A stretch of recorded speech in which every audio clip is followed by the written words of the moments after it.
Okay, Tyler. The American Civil War, also known by other names, was a civil war fought in the United States from 1861 to 1865 as a result of the long-standing controversy over slavery. War broke out in April 1860. That's not right, is it? No, that seems right. The American Civil War. Okay, that's what we're talking about, right? Yeah, Robert E. Lee, Ulysses S. Grant. Right. We're going to talk about battleships. Oh yeah, there's definitely in the Battle of Gettysburg. We're going to talk a lot about Abraham Lincoln, the assassination, John Wilkes Booth. Oh, there's a little sidebar here that says something about Captain America. What's this? Oh, Captain America. Did I pull up the wrong thing? I think you might have. Oh, we're talking about Captain America. We're talking about Infinity War. That's a totally different topic. Okay. Stay tuned. Next week we'll definitely go in a more thorough dissection of the historical event that happened in the American Civil War. We'll talk about Chief Joseph. I will fight no more forever. Post-World War Reconstruction, or not World War, sorry, Civil War. There's a lot to learn. Read your elementary school textbooks. They'll give you a lot of... I'm sure Captain America had to read those textbooks. Sure. All right. But we're talking about not an Avengers film.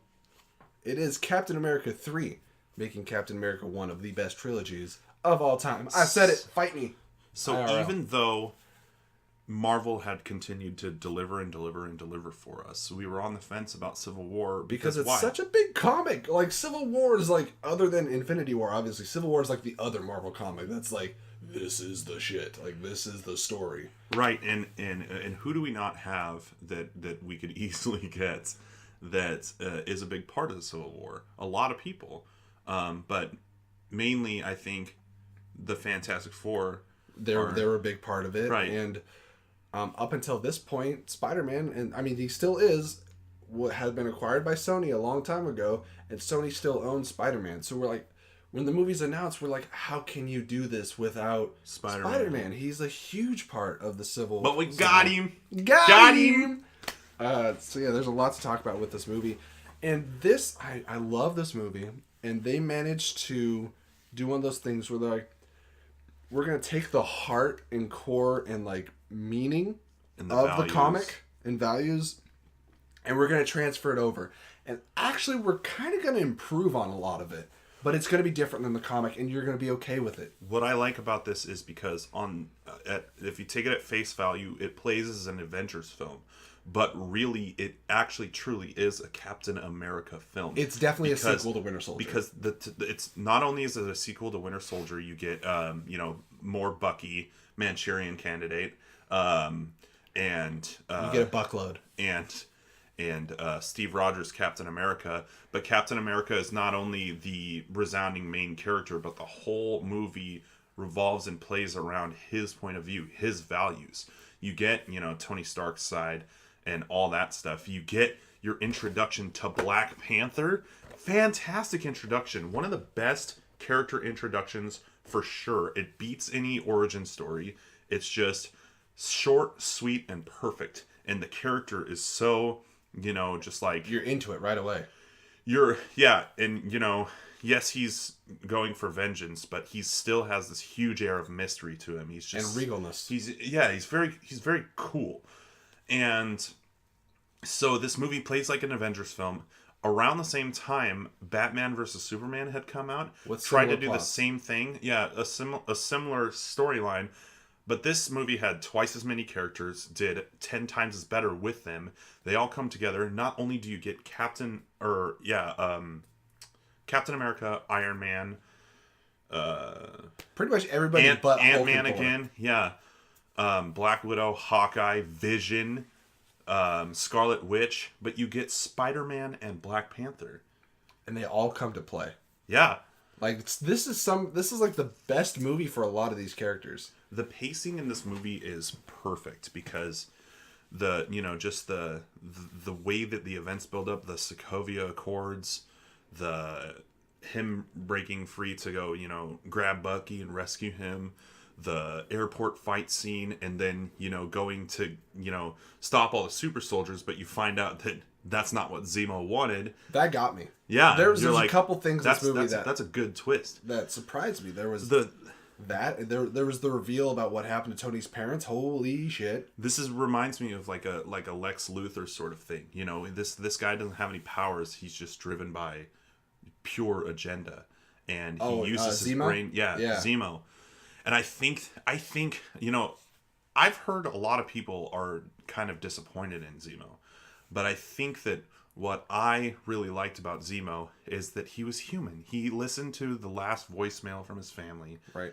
And you don't even know what that is right. until like a certain point you realize it's a voicemail. Right. He was just a regular guy that was driven by revenge, just like Black Panther, who's seen as a hero. It's very interesting. It's dichotomy the right word? Yeah. Okay. Sure. I don't know. I don't know what that word means. We don't learn good smart. We're American, so we speak English very best. Our vocabulary is second to pretty much everyone. We're horrible. But God, and you could tell we've got a lot of Civil War references in here. Boom, boom. I've got, you know, a freaking Spider-Man holding the shield there. One of the first posters that we got was a Civil War picture. We have a Civil War review up that's as long as the fucking movie is. Like, well, it's because we spent 10 minutes talking about freaking bicep porn. Yeah. Oh yeah. There's so many good scenes in this. There's this huge comedy element with Spider-Man and Ant-Man. Ant-Man, when Vision phases through him, he's like, he's inside. Somebody went through me. He goes into Tony Stark's helmet. And this is your conscience. We haven't spoken in a while.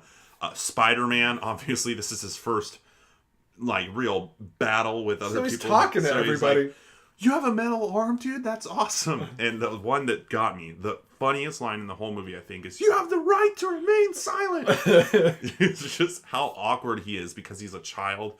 I think that this was a perfect introduction to Spider-Man. Perfect introduction to Black Panther.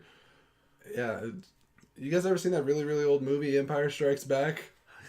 How old is this guy? I don't know. I didn't carbon date him. He's on the younger side.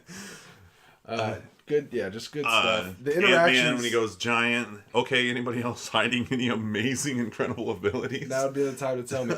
But then the scene, that big scene that's like fun but serious because the Avengers are fighting each other, it instantly gets back to the serious note when War Machine gets dropped out of the sky. Yes. And you're in like all the humor and Falcon levity and comes stuff. to try to come to his aid. Bam. Yeah. Tony is pissed. And I think at that impact, they filmed it so good where just his screen goes black, he closes his eye, he braces for impact. He's unconscious, blood coming out his nose when he hits the ground. You think he's dead for a second. Yeah, I really don't want to underplay the serious tones that this movie does because it does a great job of kind of juggling everything. This movie's very serious. Obviously, we learn what happened to Iron Man's parents. Wow. And it was Bucky. And, he remembered him. Sergeant Barnes? Yeah. And then those were his last words, right? And then yeah, and he's capped. Yeah.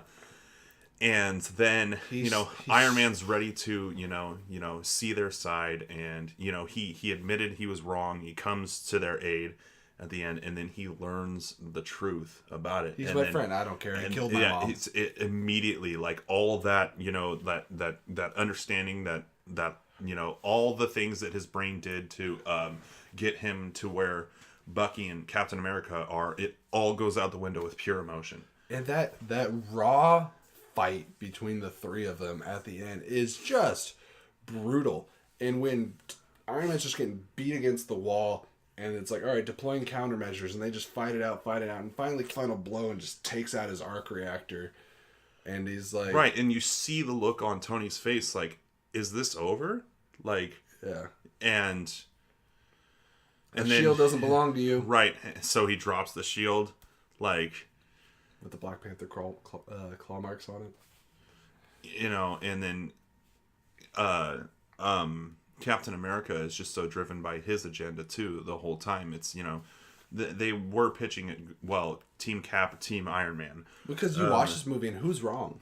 Right. Who's right? Right. So, but, he just wants to protect Bucky. He wants to protect Bucky, and he becomes a criminal in the process. Congratulations, Cap, you're a criminal. Yeah, there's just... Oh, the chase scene, Black Panther, Winter Soldier, Captain America. This is another movie where, like Winter Soldier, because it's the Russo brothers, you could talk about this movie scene by scene because everything is just so well handled, so well realized. The fight choreography, once again, is amazing. And this just reinstates the fact that Cap is my favorite Avenger. And it's thanks to the Russo brothers. And then this solidified that Captain America is the best trilogy for sure for me. Right. Yeah. Yeah. Civil War immediately became my favorite film. I accept that. There's like a few movies where someone's like, "Oh, this is my favorite Marvel movie." I'll go, "Why?" But the ones I'll give it, Guardians. If you say Guardians is your favorite, cool. So right. Civil War, Winter Soldier, your favorite, cool. Most ones outside Avengers, you could say that too. Most ones outside of that, I'm probably going to question. I'm not going to argue with you, but I'm going to be like, why is that your favorite? Because these seem like the clear choices. I do, right, and I feel bad picking a clear choice for it, but and we'll get into it further because it's not still my favorite, but Civil War at the time was an incredible achievement for me because not only was it a great comic book film, a great pseudo Avengers film, and a great Captain America film. Pseudo Avengers is a great way to put it. But it was just like the Winter Soldier in that it was a fantastic grounded film. I was really hoping you were going to say grounded. It was written very well. It was directed very well. It was paced very well. Everything about this movie was very well done. And I think that I don't really have any problems with this movie, which is do you have any problems with the movie? Why am I doing this?